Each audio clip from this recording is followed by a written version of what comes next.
better than you thought they were, and they're not as good as I thought they were? Yes, they're somewhere right in the middle. That's where they need to be, and that's where they deserve to be. They did, when I put them at 7, you were like, they don't deserve to be 7. They did crack the top 7 at some point this year. You're right, but they don't deserve to be there. Not now, they don't. Yeah, you guys were going through stats and all that, right? We were. Yeah, we were. Really quickly, by the way, Not a Clue podcast, guys, saying it was great having me. Of course it was. It's me. Oh, wow. And you're welcome. Oh. What did I say? You said you're welcome. And the Dodgers versus Indians was Brad's picks in spring training. Can't abandon now. Well, you're also a Dodgers fan, so I mean...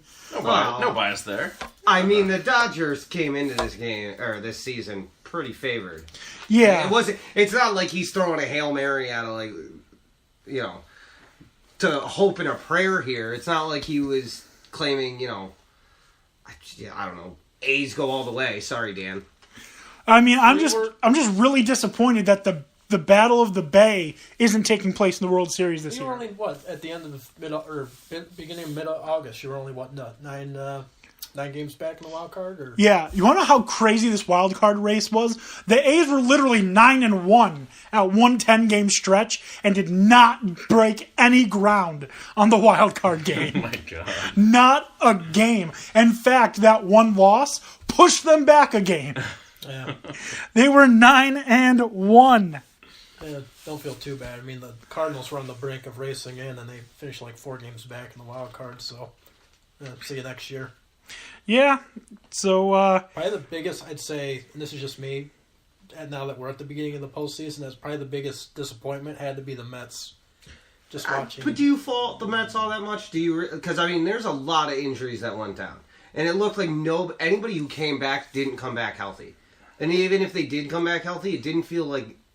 I don't know, from what I saw with the Mets, it didn't seem like once the injuries started happening and disappointment started to set in, they never really got back to actually, believing that they, could actually do something. Well, how could you when you literally have to go all the way down to Florida and pay the team doctor that the team is paying? You have to pay them to see the doctor. And then you're letting these players just run roughshod over the damn team, saying, "Oh no, I'm not going to get an MRI because I don't trust you." Okay, well then you're not playing because we don't trust you. Yeah, right. When did that happen? What's his name? The pitcher, Mets pitcher, Noah Syndergaard. Yeah, he got hurt because he got big, and wouldn't get an MRI even though his shoulder was messed up. And then he got hurt even more. So he Tiger Woods himself is what you're saying. Right. He got big, hurt himself, and is not doing the steps properly to care for yourself. Of course, that's exactly what it is. And he's terrible. He's a terrible member of the team. Great baseball player, great pitcher, terrible teammate. Refusing to get an MRI because you don't want to come out. I get not wanting to come out and all of that, but if I'm the Mets, I'm going to try and recoup any money from him that I can because what he did was detrimental to the team. Mm-hmm. Regardless, I am sick of baseball already, and we just started talking about it. This is the stretch, and to me, this is where the entertainment factor comes in more into games. Now, it's difficult because there are the 7-game series. This one game adds the idea of do or die, go home. I don't necessarily mind it as much as most people hate it. I heard a lot of people talking about it today. That they but want I don't it to be mind a it as 3-game much. series or something. That's or yeah. Maybe you could do that, but I don't mind it. I think you get the opportunity to go in. Do you want that final spot? Win it. Honestly, emphasis on the division for one. Yeah. Honestly, eliminate the second wild card spot. I think that's stupid. I think that is absolutely stupid to have the 1-game play-in. Just eliminate that spot, go back to what you had. It was much better. I get the drama of one and done. That's why the Super Bowl is the best championship, by far, because you could have the Falcons, who are up by 25, blow it, and then that's it. So if you want that kind of drama, make the first 2 rounds 1 game, and then do a 5-game series for the World Series. If you want the 1-game win and in drama, then do that. I hate the idea of the play-in game. I think it's stupid that you have to put your best pitcher out there and then he's gone for you to play against the best team. Yeah, but you're going to play a 4-game series. You can come back. Yeah. At least minimum 4 games. No, you're playing. It's 5. So he's at, let's say, the Yankees. Severino's pitching tonight. Okay. All right. So they win. Let's just say they win. And then the next game, you're going to have CC. You're going to have Tanaka and Pineda. You're not going to have Severino. What if they get swept?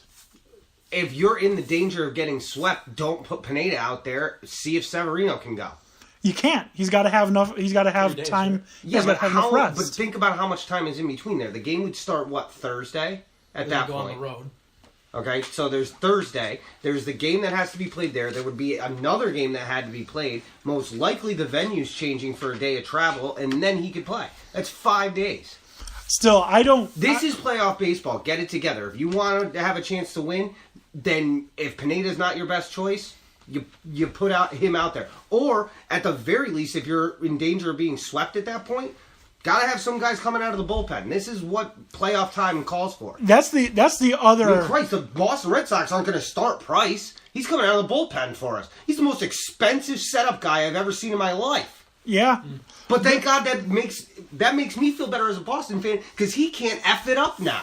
The other thing that I've heard people talk about, have Severino pitch for 3 innings and then bring in another starting pitcher for 3 more so that they're perfectly fine to play again. I mean, and then trust your bullpen. But there's also the question as how long Severino goes. Last time he played against the Twins, he was out after the 3rd inning. His 3rd inning, or he was out after a few innings. I heard this afternoon on my ride home. He was out after only a few innings, and I want to say one of the innings he ended up pitching 34 balls in 1 inning. Yeah, that's not good. Was it Joe Mauer took him 14 pitches deep? That doesn't surprise me because Mauer is a good at bat. He's going to fight you off, but that's, that's insane. He was a catcher. He's got the eye for it. Well, well, he better. Yeah, or he wouldn't be playing that position. The other playing game is the Diamondbacks and the Rockies, which kudos to the National League West for having the Dodgers, Diamondbacks, and Rockies all make the playoffs. Congratulations to the Rockies, because I don't know if you realize this, but like the last 2-3 years, the Rockies have been terrible. Terrible. Really bad. I mean, they're just now getting used to the stuff that's now legal in that's it. in Colorado. I mean, do you really expect them I to? thought that's a performance-enhancing drug. Isn't that what the league says? No, I don't. The NFL, I don't think they consider performance enhancing. Performance enhancing is just a banned substance. Okay. Plenty of munchies in the dugout. I mean, the best place to go if you've got the munchies in the stadium is Atlanta, because for $20 you can get 6 slices of pizza and a soda. There you go. That's a deal. It is. It's $3 a slice and $2 for a soda. That's way you math it. Crazy. It's insane. Their prices are amazing. And they got a Chick-fil-A. That's not open on Sunday. Doesn't matter. Players are there more than just Sunday. Yeah, I guess that's true. All right.